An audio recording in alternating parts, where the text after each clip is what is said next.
सबके लिए मैं तो मरता हूँ, कभी किसी से न डरता हूँ।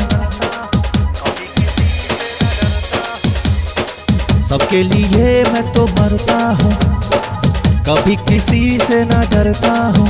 जान देना पड़े तो गम नहीं, हम किसी से गम नहीं, हम किसी से गम नहीं।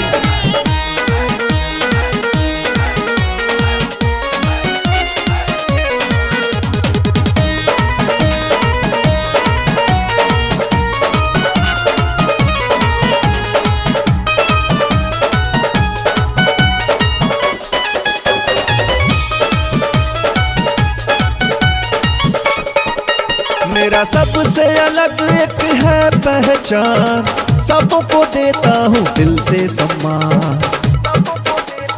ओ मेरा सबसे अलग एक है पहचान, सबको देता हूँ दिल से सम्मान। जान देना पड़े तो गम नहीं,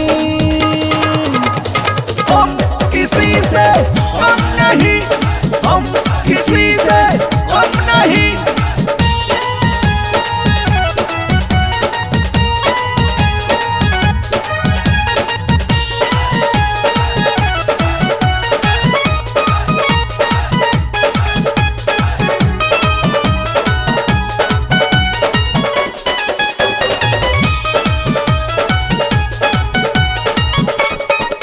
नाम सुनते ही दुश्मन डरते हैं, दूर से सलाम सब करते हैं।